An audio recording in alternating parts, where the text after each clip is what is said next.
Mi confianza está en Jesús. No voy a dudar, no voy a renegar, voy a creer, porque yo no tengo un problema, yo tengo un milagro. ¡Aleluya! ¡Aleluya! ¿Cuánto lo cree? ¿Cuánto lo cree? Me deja decirle algo. Esta declaración profética ya está en Bolivia.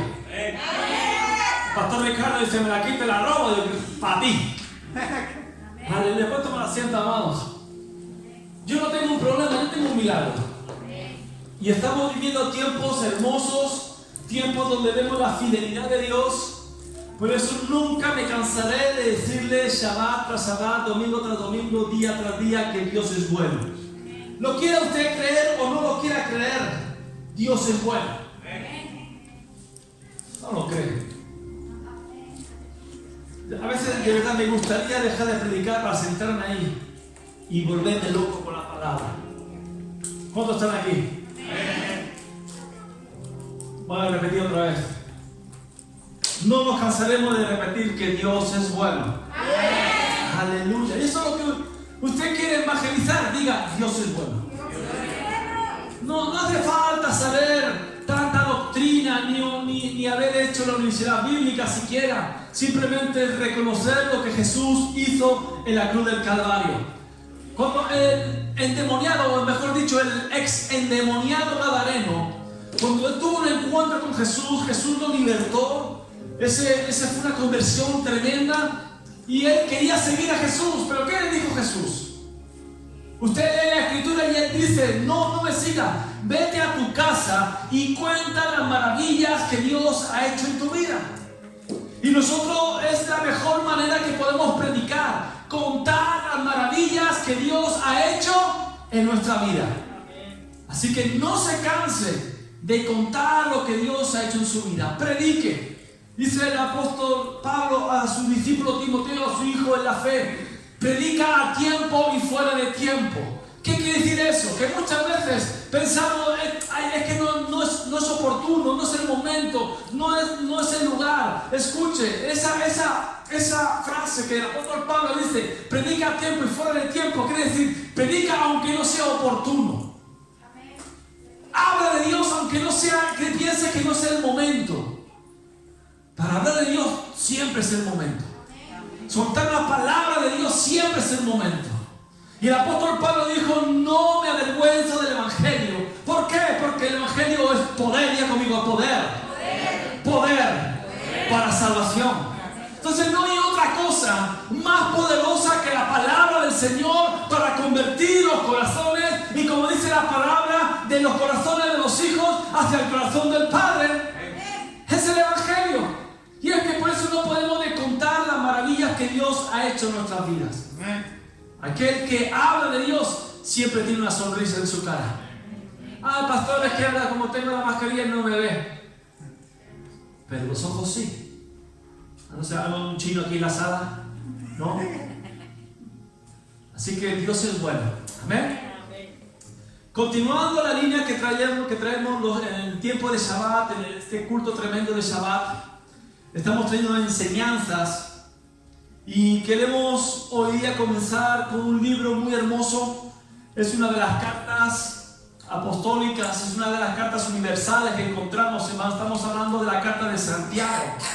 Y en esta semana, no sé si en 3, 4, 5, 10, 12 semanas, no sé lo que el Señor, el Espíritu Santo nos guíe, estaremos escudriñando esta carta. Es una carta muy hermosa, es una carta de mucha enseñanza, no tanto doctrinal, pero sí como son pautas de cómo un cristiano debe vivir moralmente y en obras. Es una carta en la cual nos va a enseñar cómo usted y yo necesitamos vivir conforme a la palabra del Señor. Es una carta en la cual vamos a estar aprendiendo actitudes que quizás hemos olvidado, o quizás no sabíamos, o quizás lo estemos haciendo, pero no de la mejor manera. Así que en el tiempo que Dios disponga estaremos enseñando acerca del libro de Santiago. Son apenas 5 capítulos, pero son capítulos bien intensos, bien intensos. Así que yo, como siempre, les animo a que tomen nota de todo lo que el Señor hable a su vida, de los versículos que se esté diciendo. Posiblemente esté diciendo palabras que creo que son claves en el original, tanto en griego como en hebreo, para poder tener un mejor entendimiento de lo que el Señor quiere hablar en este tiempo para nuestras vidas. Estamos en este decreto del año 2020 que casi ya estamos terminando y estamos preparando el camino. Y esta carta sirve para preparar el camino al Señor. ¿Por qué?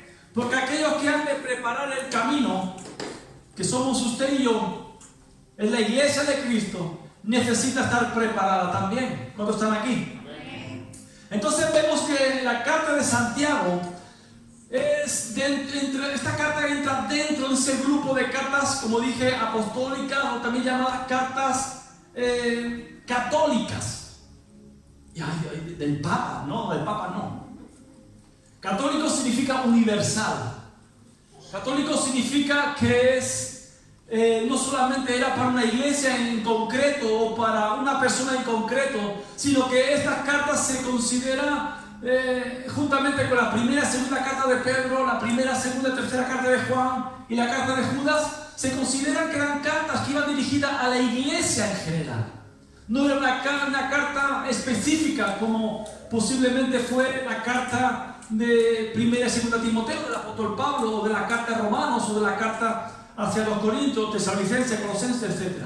Estas son cartas universales, y estas cartas posiblemente fueron enviadas a una iglesia, y esta iglesia fueron pasándola de iglesia en iglesia, de congregación en congregación, porque eran instrucciones específicas para llevar una vida digna, como Dios manda, como ese precioso dicho, como Dios manda. ¿Amén? Entonces, vemos que este es un libro, como dije anteriormente, muy práctico. No solamente es teoría, es práctica. Esto se ajusta mucho a lo que yo siempre le vengo diciendo, que la palabra del Señor no solamente es para leerla, sino es para vivirla. Así que usted va a tener o va a aprender a vivir la palabra del Señor. Entonces, esta carta habla acerca de la ética del cristianismo, o sea, lo que tiene que ver con la moralidad, lo que tiene que ver con los comportamientos que necesitamos vivir usted y yo. Amén. ¿Qué podemos decir del autor, Santiago? Los historiadores, los estudiosos de la Biblia nos hablan de que posiblemente haya 3 Santiagos que pueden ser autores, pero por unanimidad hay un autor específico. Estos 3 autores, posibles autores, el primero es Santiago, el que es discípulo, pues fue discípulo de Jesús, que era hermano de Juan, hijo de Zebedeo, ¿se recuerdan? Lo conocerán más como Jacobo posiblemente. Eran hijos de Zebedeo y eran lo que Jesús llamó los hijos del trueno. Y este Santiago fue asesinado por Herodes, ese mismo Herodes que envió a Pedro a la cárcel. Esto, cuando hemos estado estudiando el libro de Hechos, en el capítulo 12, podemos ver esa historia donde Herodes metió a Pedro en la cárcel por predicar justamente el Evangelio. Ese Herodes fue el que mató a este Santiago, discípulo de Jesús. El segundo Santiago que encontramos, los historiadores o estudiosos de la palabra, habla de que había un tal Santiago conocido como el menor o hijo de Alfeo. Él fue mencionado por los apóstoles, pero históricamente, contextualmente es el menos posible, pero igualmente mantienen esa teoría. Lo que prácticamente por unanimidad entienden los estudiosos de que este Santiago que escribe esta carta se trata de Jacobo, hermano de nuestro Señor Jesucristo. Jacobo, este era el hermano del Señor, hermano carnal. Este era hijo de José y de María. Este era medio hermano de Jesús. ¿Por qué? Porque era hermano de parte de madre. Usted sabe por las Escrituras que Jesús era hijo de Dios, engendrado de la Virgen María, pero en este caso Jacobo era un hermano carnal. En Mateo capítulo 13, versículo 55, encontramos cuando Jesús va a Nazaret, en el lugar donde él se había criado. Él nació en Belén, pero fue criado en Nazaret, y él fue a predicar el mensaje del reino. Él fue a Nazaret a hacer milagros, pero a causa de la incredulidad, dice la palabra, que no pudo hacer muchos milagros. Y encontramos esas preguntas de la gente de Nazaret. Dice, pero este no es el hijo del carpintero, este no es el hermano de Jacobo. Hablando de Jesús. Entonces vemos aquí que este Jacobo, este Santiago, era hermano de Jesús, hijo de José, hijo de María y hermano de José, Simón y Judas. Ahí tiene el versículo que corrobora que Jesús tuvo hijos. La Iglesia Católica dice que Jesús no tuvo más hijos. Perdón, María no tuvo más hijos. Solamente Jesús. Pero aquí en las Escrituras, no, me equivoqué, perdón. No, Jesús, no. María no tuvo más hijos. Iba a decir Jesús no tuvo más hermanos. Pero... ay, el padre. Así me gusta que estén atentos. Diga misericordia. No quise decir que Jesús no tuvo más hermanos, pero más María no tuvo más hijos. María no tuvo más hijos, Jesús no tuvo más hermanos. Eso que lo que se enseña la Iglesia Católica. Pero vemos por las Escrituras, los Evangelios, de que verdaderamente Jesús tuvo más hermanos, María tuvo más hijos. Así que este Jacobo, este Santiago era medio hermano de Jesús. Amén. Entonces, al comienzo del ministerio, Jesús prácticamente sus propios hermanos no creían en su ministerio. No creían de que Él era el Mesías, no creían que Él era el Cristo, no creían que Él era el Hijo de Dios, no creían que era el enviado para salvar al mundo de la maldad, para salvar al mundo del pecado. Ellos mismos dudaron, pero vemos más adelante de que finalmente, sobre todo ya enseñamos en la fiesta de Pentecostés y también la fiesta de Tabernáculos. En esta última enseñanza que tuvimos, vemos como los mismos hermanos le dicen a Jesús que fuese a Jerusalén. ¿Por qué dice la Escritura? Porque sus hermanos no creían en Él, no creían que Él fuese el Mesías. Pero vemos después en Hechos capítulo 15 que este Jacobo que nombra la Biblia en este capítulo 15 habla de que hubo un problema porque ciertos judíos querían que los creyentes se circuncidaran cuando los gentiles, los no judíos, comenzaron a creer en el Mesías, a convertirse a través de la predicación del apóstol Pedro. Y es ahí donde hubo un conflicto, porque venían diciendo que se tenía que circuncidar, de que tenía que cumplir la ley. Y es ahí donde fueron y se hizo reconocido el primer concilio, la primera reunión para poder tratar ciertos temas doctrinales. Y ahí fueron delante de un tal Jacobo. Jacobo era el líder de la iglesia en Jerusalén. Y este Jacobo es justamente el hermano de nuestro Señor Jesucristo. Amén. Le explico todo esto para tener un poco el contexto y entendamos cómo se va a desarrollar esta carta. Para que entendamos realmente lo que el apóstol Santiago está escribiendo a las iglesias. Amén. En el versículo 1, si pueden abrir su Biblia conmigo, Santiago capítulo 1, versículo 1, dice así la palabra del Señor. Santiago, siervo de Dios y del Señor Jesucristo, a las 12 tribus que están en la dispersión, salud. Aquí el apóstol Santiago está saludando a la iglesia, está saludando a aquellos que iban a recibir la carta. Y él utiliza una palabra que en cierta manera ya en otro tiempo les expliqué. Ya hace un tiempo cuando estuvimos hablando acerca de la restauración de las puertas, hablamos de la puerta de la cárcel. Y ahí vimos un poco lo que es la restauración de esa puerta, que no es otra cosa de servir a Cristo. Y esa palabra, siervo, que el apóstol Santiago está hablando, siervo de Dios y del Señor Jesucristo, esa palabra es la palabra en griego doulos. Doulos. Si ustedes recuerdan, doulos significa un esclavo que no tiene derecho a nada. ¿Recuerdan? Un esclavo que no tiene derecho a nada. ¿Ahora qué significa ser un esclavo de Cristo? Ser un esclavo de Cristo significa que es propiedad exclusiva de Jesús. Es propiedad exclusiva de Cristo. Es decir, para que podamos entender ese momento donde el apóstol Santiago está diciendo: yo soy un esclavo de Jesús. él está diciendo de que él no tiene derecho a nada. Aquel entonces, cuando estaba en la esclavitud o se permitía la esclavitud, un esclavo, doulos, era un esclavo que si se compraba una cabra, esa cabra pertenecía a su amo. Si él se casaba, esa mujer se volvía esclava de su amo. Si tenían hijos, esos hijos pertenecían a su amo. O sea, él no tenía derecho a absolutamente nada. Y es por eso que usted y yo necesitamos entender el calibre por el cual el apóstol Santiago, hermano de Jesús, él se autonombra como esclavo de Jesucristo. Y es que nosotros tenemos que entender eso. Para nosotros quizá la palabra esclavo es muy fuerte. Preferimos decir siervo. Preferimos decir entregados para el Señor. Pero aquí el contexto original es de un esclavo. El apóstol Santiago, él había definido su vida como una vida de esclavo, una vida que no merecía nada, que todo lo que tenía se lo debía a su Señor Jesús, que todo lo que él hacía se lo debía y era por él y para él. Es por eso que usted y yo necesitamos entender que somos esclavos de Jesucristo. Y no hay mayor llamado que ser llamado un siervo del Señor.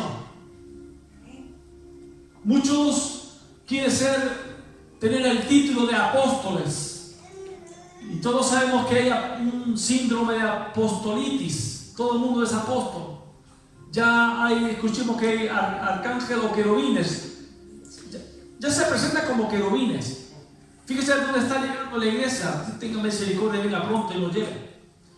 Pero yo siempre les digo algo, que no debemos desear un cargo, sino lo que tenemos que tener es una carga por la iglesia de Cristo.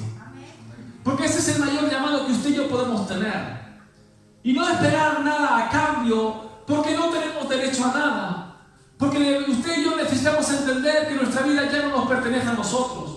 Nuestra vida le pertenece a aquel que paga un alto precio y precio de sangre por nuestras vidas.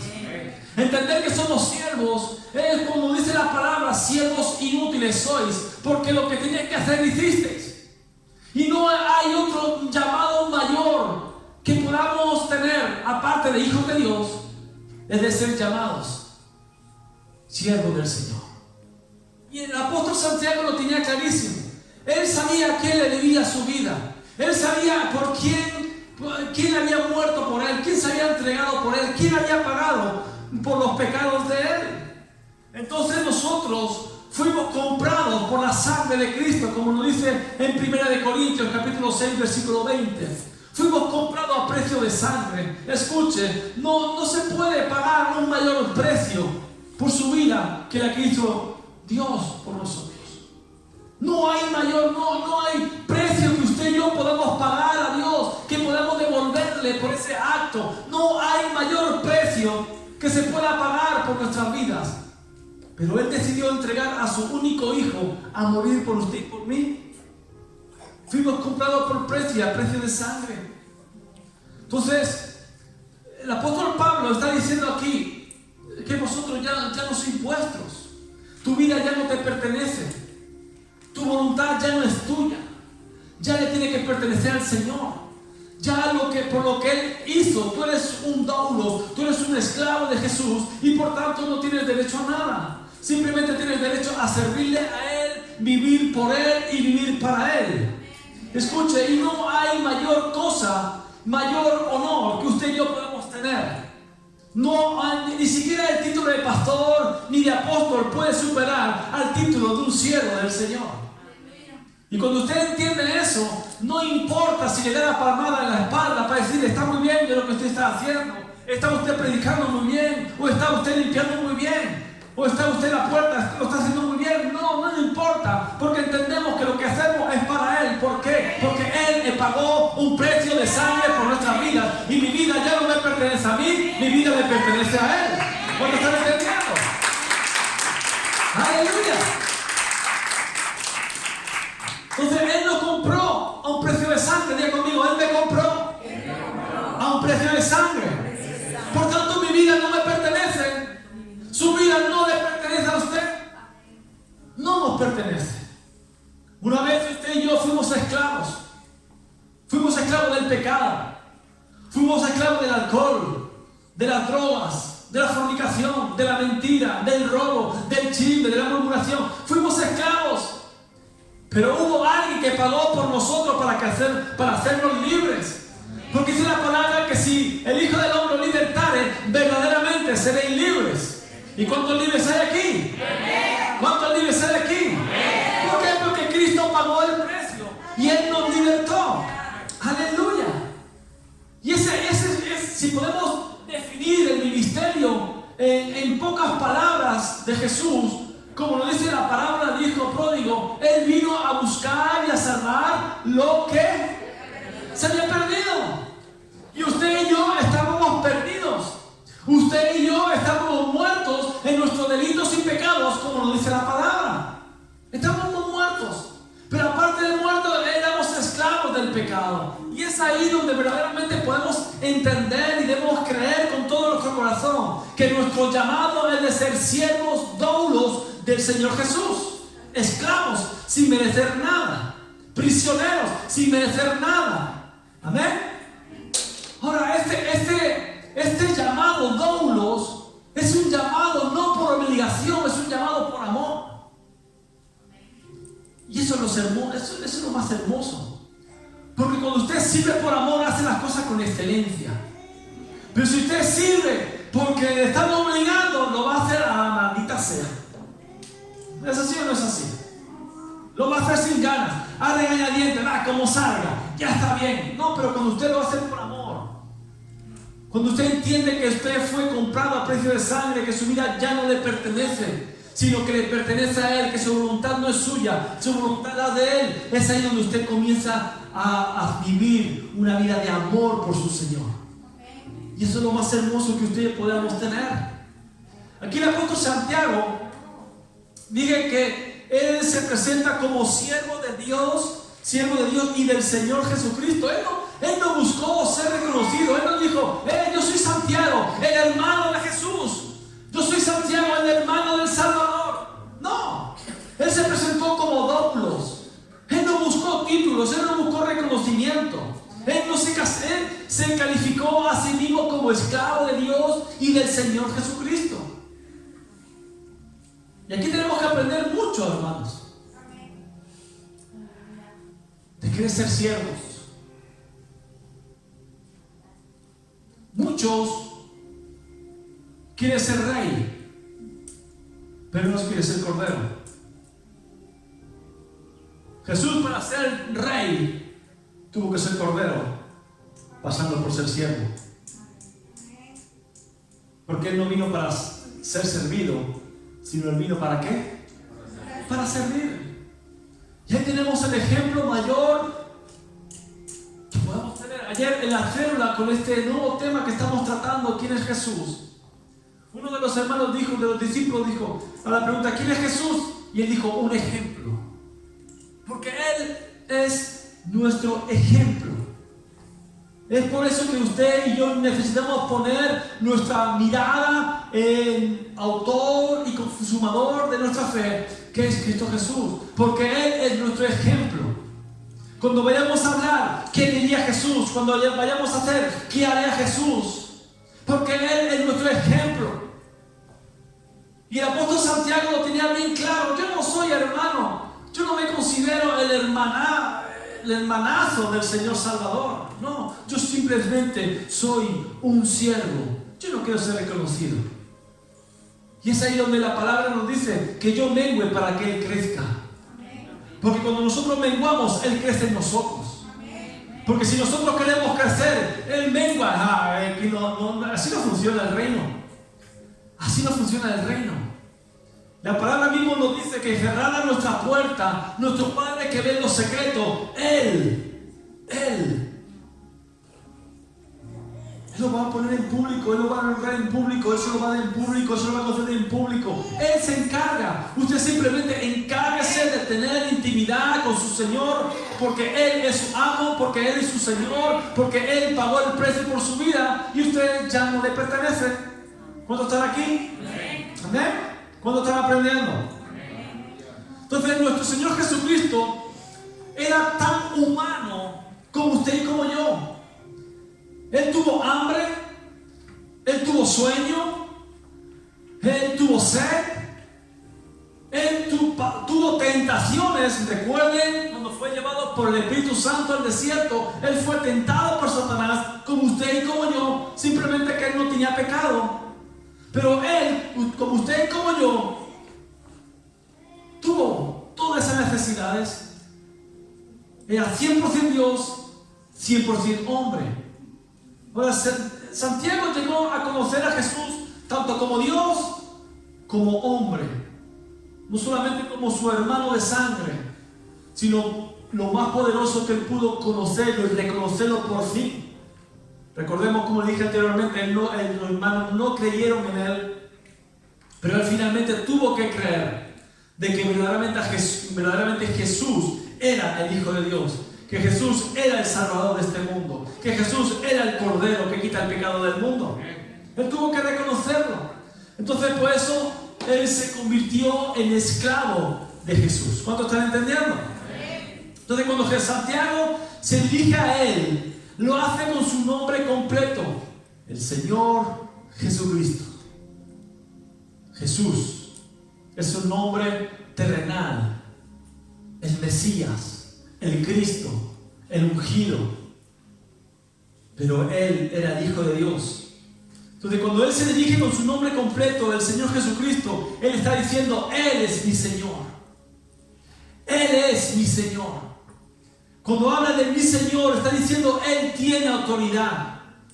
Cuando está hablando de que Él es mi Señor, está diciendo: Él tiene el dominio de mi vida. Ahora, la pregunta que yo le hago en esta noche, y que me hago también para mí: verdaderamente Él es el Señor de nuestras vidas. Podemos decir: yo realmente te considero mi Señor, porque hemos dicho que mi Señor es que Él tiene autoridad sobre nosotros. Nuestra voluntad no es nuestra, nuestra voluntad es suya. Y eso es lo que el apóstol Santiago está diciendo: ya no, mi vida no me pertenece. Tú eres mi Señor, tu autoridad está sobre mi vida, tu voluntad está sobre mi vida, ya no la mía. Y es por eso que nosotros tenemos que ser claros y entender, porque Jesús mismo lo dijo: me dirán Señor, Señor. ¿Y qué le dirá él? No os conozco, no os conozco. Y aquí vemos el secreto del Salmo 91, en el versículo 1, cuando dice: el que habita al abrigo del Altísimo morará bajo la sombra del Omnipotente. El que habita, y habitar es estar, es permanecer constante. Pero muchos de nosotros simplemente visitamos la presencia de Dios y decimos: Señor, Señor. Es ahí donde el Señor dice: pero si yo no te conozco, ¿quién eres tú? Metafórica hablando, porque Jesús conoce tu pasado, tu presente y tu futuro. Pero lo que quiere es tener intimidad contigo, para cuando tú le digas: Señor, Señor, Él diga: venme aquí. Él inclina su oído hacia ti y tú puedas clamar a Él. Por eso Él dice: clama a mí y yo te responderé. Es por eso que cuando tú clamas al Señor y le dices: Señor, Señor, Él cumple los deseos de tu corazón. Es por eso que usted, cuando dice: Señor, Señor, Él se complace en cumplir tus deseos. Pero es necesario que usted y yo entendamos que necesitamos tener intimidad y tenemos que ser doulos, entregar nuestra voluntad a Él para que Él sea nuestro Señor y toda su autoridad esté sobre nuestras vidas. La manera de demostrar que Jesús es nuestro Señor no solamente con palabras, porque las palabras son bonitas. Tú eres mi Señor, yo te voy a obedecer, yo te voy a servir todos los días de mi vida. Son palabras muy bonitas y en algún momento de nuestra vida todos lo hemos dicho. La manera de decir que tú eres mi Señor a Jesús es demostrando con nuestras vidas, con nuestros hechos. No solamente con palabras, sino con nuestras actitudes. ¿Cuánto están entendiendo? Amén. Con nuestra manera de vivir. Y ahí estamos hablando de una manera de vivir en santidad, como lo dice en 1 de Pedro 1:15. Sed santos como yo soy santo, dice el versículo 16. Pero el versículo 15 nos dice: sed santos en toda vuestra manera de vivir. Es ahí donde verdaderamente podemos decir Señor, Señor. ¿Por qué? Porque Él tiene la autoridad sobre nuestra vida. Él es mi Señor, porque lo demuestro con mi forma de vivir, con mi forma de pensar y con mi forma de hablar. ¿Cuántos están entendiendo? Ahora, sabiendo esto, ¿cuántos pueden decir verdaderamente en esta noche con el corazón en la mano, decir: tú eres mi Señor? Aleluya. Y si hay alguien que no lo puede decir porque su vida no está acorde a la santidad de Dios, este es el momento que usted pueda tener para poder decir: Señor, yo quiero cambiar. Y eso se hace a través del arrepentimiento. Eso se hace a través de confesar nuestro pecado. Eso se hace a través de reconocer que realmente estamos mal y que no conocemos realmente a nuestro Señor, y que realmente no somos doulos, simplemente somos hijos caprichosos que nos presentamos delante de Dios a pedirle lo que nosotros queremos y que nos tiene que cumplir sí o sí. Y si no me lo cumple, me voy de la iglesia. La iglesia sigue siendo la iglesia, estando usted o no estando. ¿Cuántos están aquí? No se piense imprescindible si ve que Dios no le cumple sus peticiones. La pregunta es: ¿usted ha hecho su Señor a Jesús? Yo.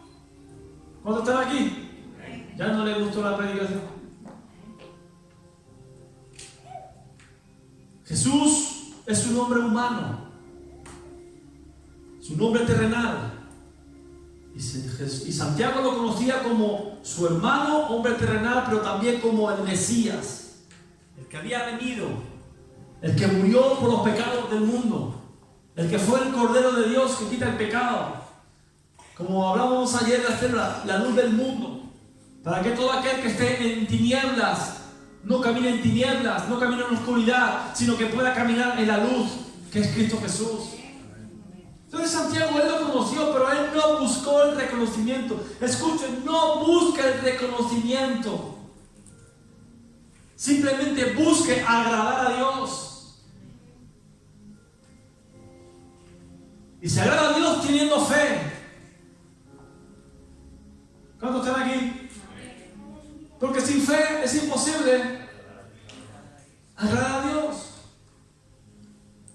Sin fe es imposible. Ahora, con la santidad lo haremos, pero es necesaria la fe para poder agradarle. Y usted, si tiene fe en Jesús, usted lo va a servir. Si usted tiene fe en Jesús, usted lo va a amar. Si usted tiene fe en Jesús, va a vivir una vida acorde a los principios de la palabra. Si usted tiene fe, ¿cuántos de aquí tienen fe? Si usted tiene fe, verdaderamente le puede decir: Señor, Señor. Y Él te va a responder. ¿Cuántos están aquí? Amén. Aleluya. Esta carta, donde el apóstol Santiago se presenta como siervo de Dios y del Señor Jesucristo, va dirigida a las 12 tribus que están en la dispersión.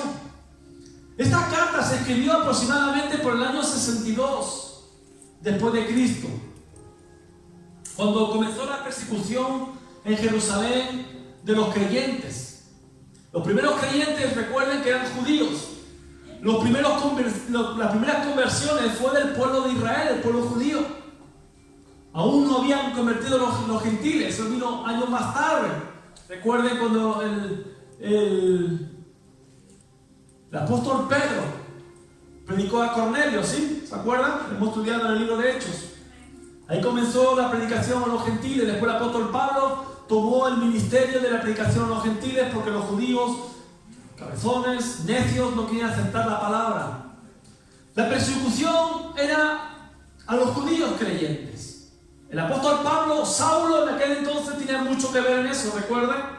Cómo él perseguía a la iglesia, cómo él consintió la muerte de Esteban. ¿Recuerdan? porque él predicó la palabra y él no quería negar a Jesús. Y la persecución que fue en aquella época, eso permitió que la iglesia que estaba en Jerusalén se expandiera a toda Israel, incluso fuera de la frontera de Israel. Y como dice la palabra, la primera vez que a los creyentes le llamaron cristianos fue en Antioquía. Eso lo encontramos en el libro de Hechos. Ahora, él está escribiendo a los creyentes, a las 12 tribus que están dispersos, a los creyentes judíos. Entonces la primera iglesia está formada enteramente por judíos. Algunos judíos o algunos no judíos, o sea, gentiles, se convirtieron a la fe cristiana más tarde, como le he dicho anteriormente, a través de la predicación del apóstol Pedro y del apóstol Pablo. Pero en aquel entonces lo que va dirigida esta carta, en el año 62 aproximadamente, dicen los estudiosos, eran para los creyentes judíos. En esa época, los creyentes que fueron esparcidos por la persecución desde Jerusalén, muchos se posicionaron lo que hoy día es lo que es Turquía. Si se puede hacer un mapa de Asia Menor, lo que es Turquía, toda esa zona, todo eso pertenecía al Imperio Romano. Y a esa época, el año 70, 70 y pico, cuando ya el templo fue destruido por el general Tito, ahí fue donde hubo una explosión, podemos decirlo así, donde el Espíritu Santo comenzó a obrar y la palabra fue predicada y una gran cantidad de judíos comenzaron a creer en el Mesías.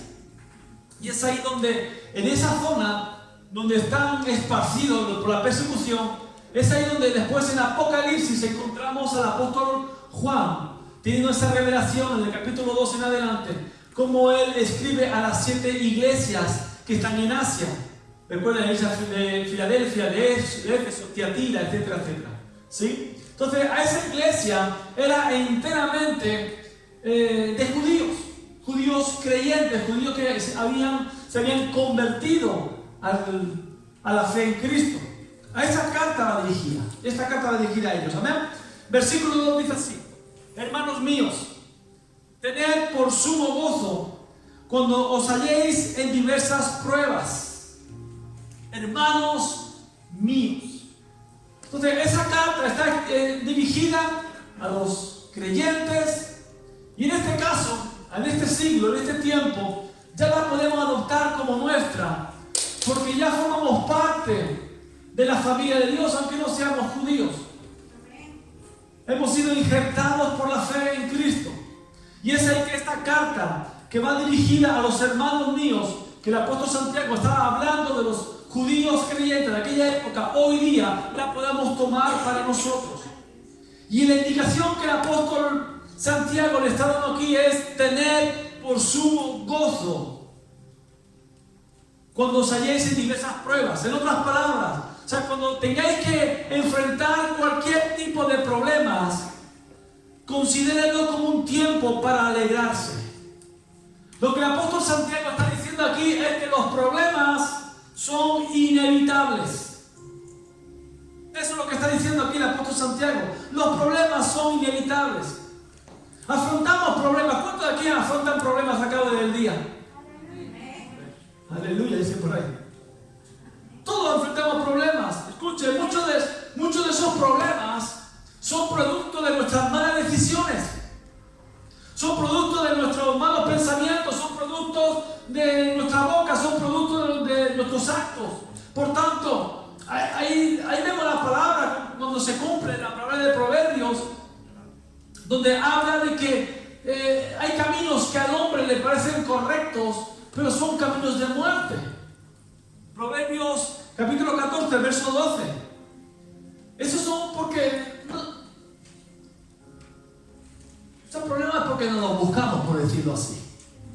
Porque muchas veces somos necios, porque no sabemos escuchar, porque el Espíritu Santo nos está guiando, pero no le hacemos caso porque pensamos que nos conviene mejor hacer de esta manera.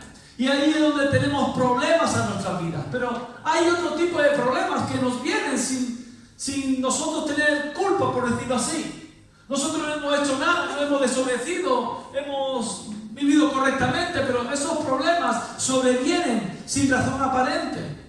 Entonces el apóstol Santiago lo que nos está diciendo es que cuando tengamos esos problemas, no lamentarnos, sino que como si algo terrible hubiera sucedido. Lo que el apóstol Santiago nos está diciendo es que esos problemas, cuando nos vengan, tenemos que aceptarlos y alegrarnos por ellos.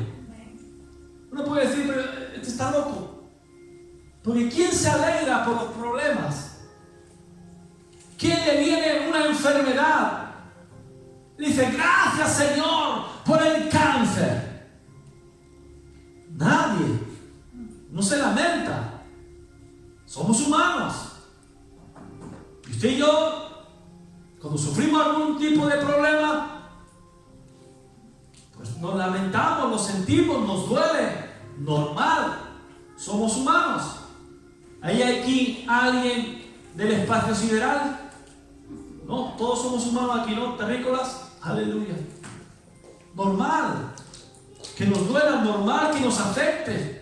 Ahora lo que el apóstol Santiago está diciendo, tener por sumo gozo. Y este temer, cuando leemos la palabra del Señor, tenemos que percatarnos bien de los tiempos verbales. Porque no dice, cuando sufráis, cuando tengáis por problemas, cuando paséis por problemas, por diversos problemas, dice, tenéis que tener sumo gozo. No es una posibilidad. No es una opción que te está dando. Es una obligación, porque el verbo temer es un verbo, está expresado en imperativo. Es una orden de parte del Señor. Por tanto, nosotros, usted y yo, necesitamos entender que aunque haya un problema que cause en nosotros algo negativo, debemos alegrarnos por el hecho de que Dios nos está probando.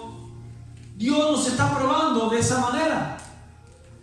Uno puede decir, pero ¿cómo es posible que los problemas que tengamos, yo me voy a alegrar y voy a considerarlo como una prueba? Sí, considéralo como una prueba.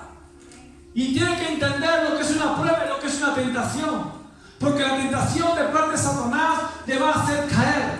Pero la prueba es para Dios promocionarte.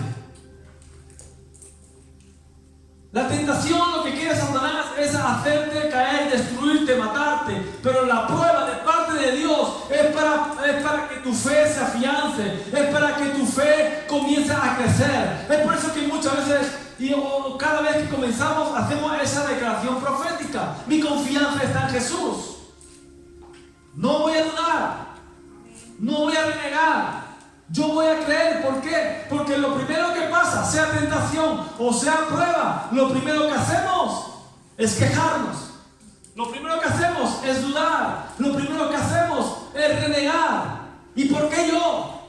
¿Y por qué a mí? Pero si yo estoy haciendo bien. Pero si yo estoy sirviendo. Pero si yo aquí y yo allá. Y siempre el yo, el yo, el yo. Y quizás por ahí debemos empezar. Porque quizás esa prueba viene para tratar nuestra fe, pero también viene a tratar nuestro orgullo. ¿Cuántos están aquí? Entonces el apóstol Santiago nos está exhortando o nos está ordenando de parte del Señor que tenemos que tener sumo gozo, una gran alegría. Entiende una cosa, las pruebas van a sacar lo mejor de usted, pero también va a sacar lo peor.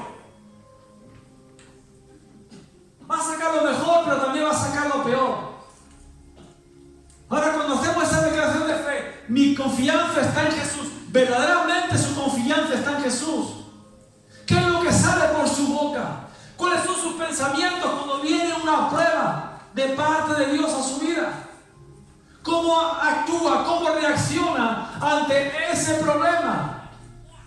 Y es ahí donde el apóstol Santiago nos está diciendo, de la misma manera que está actuando, vamos a ver qué tipo de fe tienes. ¿Cuántos están aquí? Dice la palabra del Señor en Salmo 105, versículo 19, que los dichos de Jehová probó a José. José entendió entendió que todo lo que estaba pasando era una prueba de parte del Señor. Y ahí vemos verdaderamente cómo José triunfó en cada prueba. Burlado por los hermanos, envidiado por los hermanos, vendido por los hermanos, acusado injustamente por la mujer Potifar, encarcelado por Potifar, olvidado dentro de la cárcel. Pero en todo momento él se mantuvo firme, él se mantuvo confiando en el Señor. Él sabía que la mano de Dios, como dice la palabra, estaba sobre José. Y es por eso que su actitud no cambió. Y es por eso que él tuvo éxito en todo lo que él hacía. Porque la mano de Dios estaba sobre José. Y todo lo que José hacía prosperaba, tenía éxito. Es por eso que nosotros tenemos que entender que las pruebas que pasamos en nuestra vida es porque Dios nos está capacitando, es porque Dios quiere saber, Dios quiere hacerte crecer, Dios quiere hacerte que des un paso de fe, Dios quiere moverte para que, la palabra no se llama zarandearte, o podemos decir zarandear, movernos, como decirlo, despabila, muévete, no quiero verte así. Ay, que Dios te quiere subir de nivel, Dios te quiere trascender, Dios te quiere mover de un lado para otro, para llevarte de gloria en gloria y llevarte de victoria en victoria. Pero usted tiene que entender que las pruebas son necesarias en nuestra vida. ¿Que nos gustan? No. A mí no me gustan las pruebas. No me gustan las pruebas que sí son de dolor. Donde son las pruebas donde realmente uno dice, Señor, pero ahora tenemos que estar siempre con la sonrisa en la cara cuando estamos pasando pruebas. No, la respuesta es no. Lo que tenemos que tener claro es que tenemos que saber agradecer a Dios porque Él no nos abandona en medio de la prueba. Dios estuvo con el pueblo de Israel en medio del desierto. A pesar de las murmuraciones, a pesar de la incredulidad del pueblo de Israel, Dios se mantuvo fiel. Y Dios en medio de nuestra prueba se va a mantener fiel. Ahora tenemos que estar siempre sonriendo. Hermano, ¿cómo está? Bien. ¿Y se está comiendo un cáncer? La respuesta es no. ¿Por qué? Porque somos humanos. Hemos dicho que somos humanos, ¿no?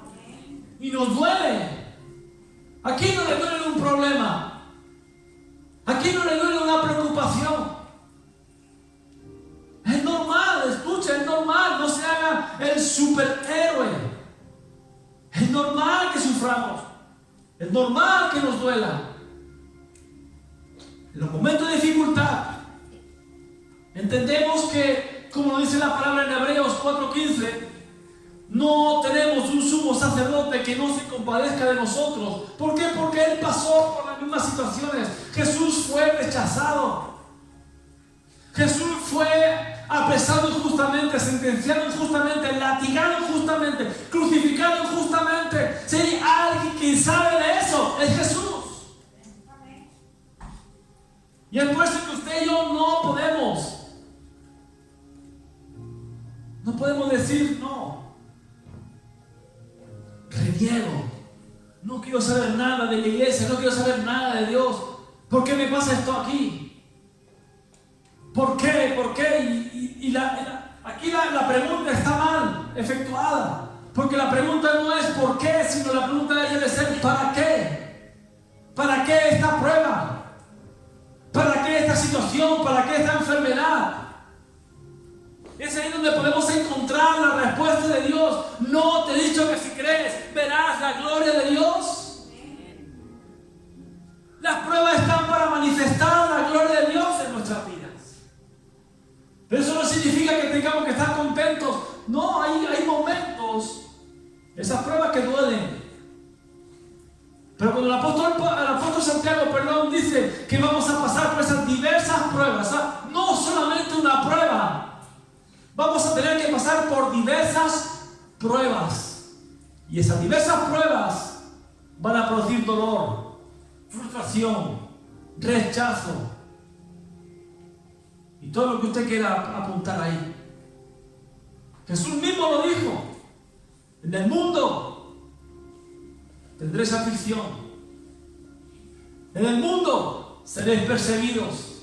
En el mundo seréis esparcidos. Eso lo dice Jesús en Juan, capítulo 16, versículos 32 y 33. Esta cosa os he dado para que en mí tengáis paz. O sea, estamos avisando de que vamos a pasar por momentos de dificultad. Y lo que siempre les digo, nos han predicado un evangelio light, donde Jesús es la varita mágica que nos va a solucionar los problemas y no vamos a tener nada. La sanidad va a venir, la abundancia va a venir. Porque eso nos pinta un evangelio light. Pero ¿cuántos de aquí pueden decir que nunca han sufrido ningún problema? Todos hemos sufrido problemas. La única diferencia que debemos entender, como Jesús dice aquí, es para que tengamos paz. En medio de las pruebas, es Dios dándonos paz. Porque así como Dios Padre estuvo con Jesús en su prueba, Jesús va a estar contigo.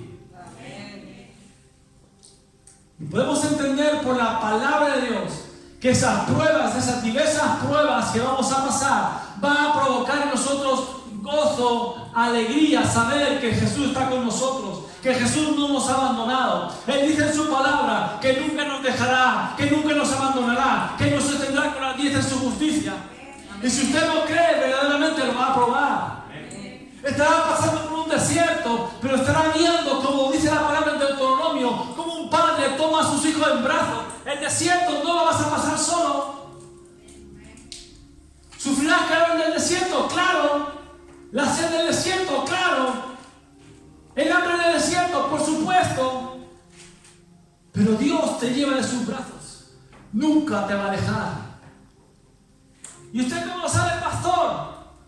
Porque su palabra es fiel y es verdadera. Amén. Y si Dios lo hizo con el pueblo de Israel, también lo va a hacer conmigo y también lo va a hacer con usted. ¿Cuánto lo cree? Amén. Entonces tenga por sumo gozo. Es una orden de parte del Señor. Es bueno orar, es bueno levantar nuestras manos y decir gracias, Señor, por la bendición, gracias por la abundancia, gracias por la comida, gracias por el trabajo, gracias por el dinero, gracias por la salud. Eso es bueno y es fácil levantar nuestras manos. Lo complicado es cuando no hay comida, cuando no hay dinero para pagar, cuando hay enfermedad, cuando hay problemas. Ahí el problema es levantar las manos. Pero diga conmigo, yo no tengo un problema, yo tengo un milagro. Entonces cuando usted levante las manos con gozo, agradando a Dios, agradeciéndole al Señor, gracias, Señor, por la prueba. Sé que me está doliendo, pero tú nunca me has dejado. Yo sé que me está doliendo, pero yo voy a ver la salida. Yo sé que me está doliendo, pero yo sé que mi vida está en tus manos. ¿Por qué? Porque yo soy un Dominus, tú eres mi Señor y tú eres mi Salvador. Y no hay nada que mal me pueda hacer. El apóstol Pablo, y termino con esto, porque quería llegar hasta el versículo 18, pero estoy en el versículo 2. Romanos capítulo 8, verso 35. El apóstol Pablo dice: ¿quién nos separará del amor de Cristo? Pregúntale que tienes algo. ¿Quién te va a separar del amor de Cristo? ¿Tribulación? ¿O angustia? ¿O persecución? ¿O hambre? ¿O desnudez? ¿O peligro? ¿O espada? ¿Entiende el contexto? El apóstol Pablo estaba preso cuando escribió esta carta. No estaba en el Hilton 5 estrellas. Y las cárceles de aquel tiempo, tuvimos una oportunidad de bajar a una cárcel allí en Israel. ¿Usted bajó conmigo? ¿Usted bajó? ¿No bajó? ¿La pastora bajó? ¿Solo bajé yo? ¡Aleluya! Se lo perdieron. La claustrofobia te da ahí. Porque es un subterráneo. Escuche, es un subterráneo donde solamente tienen una pequeña abertura arriba para que entre un poquito de aire, un poquito de luz. y todas las aguas residuales. No había cloacas en aquella época. En esa postura estaba el apóstol Pablo escribiendo estas palabras: ¿quién nos apartará del amor de Dios? Porque si uno está en un hotel de 5 estrellas, a tutti play de servicio, todo bien, no falta de nada, cualquiera escribe eso. Pero el apóstol Pablo estaba preso, estaba pasando dificultad, y todas esas son consecuencias de lo que Pablo tuvo que sufrir. Él fue perseguido, él tuvo hambre, él fue, como dice aquí, estuvo en peligro. Dice, estuvo en persecución, en hambre, en desnudez, en peligro y en espada. Todo eso pasó el apóstol Pablo. Hemos leído el libro de Hechos hace poco, hemos estado estudiando las células, y usted sabe lo que el apóstol Pablo tuvo que vivir. Pero a pesar de todas esas pruebas que él pasó, nada le pudo apartar del amor de Dios. Yo le pregunto en esta noche, iglesia, ¿qué te aparta o qué te puede apartar del amor de Dios? Diga conmigo, nada. ¿Sabes por qué? Porque no se trata de usted. No se trata de cuánto usted ame a Dios. Se trata de cuánto Él te ama a ti. Y por cuanto Él te ama a ti, nunca te va a dejar. Por cuanto Él te ama a ti, toda la situación, todas las pruebas que estás pasando, Dios está a tu lado. Dios te va a dar paz. Dios te va a dar tranquilidad. Vas a pasar adelante. Vas a ir de gloria en gloria, de victoria en victoria. Y podrás decir como el apóstol Pablo dijo: ya no vivo yo, mas Cristo vive en mí. Y podrás decir como la palabra dice, el apóstol Pablo dijo también: todo lo puedo en Cristo que me fortalece. Por tanto, no hay nada que me pueda apartar del amor de Dios. Pero es necesario que reconozcamos que Él es nuestro Señor. No solamente de palabras, sino con actos, con hechos. No solamente con palabras, sino tener una vida acorde a su palabra, a sus mandamientos. Yo creo que esta es una noche para poder entender que las pruebas que usted esté pasando, esas pruebas son necesarias. Porque esas pruebas van a tratar tu carácter y van a sacar lo mejor, pero también lo peor de ti. Pero déjeme decirle un secreto. Si verdaderamente usted considera que es un doulos, un siervo, un esclavo sin tener derecho a nada, estas pruebas serán un deleite para su vida. Ahora, si aún esas pruebas le hacen renegar, si esas pruebas aún le hacen dudar, si esas pruebas aún le hacen incluso blasfemar contra Dios, es que Jesús no es su Señor. ¿Cuántos están aquí? Yo quiero invitarle a que se ponga de pie en esta noche.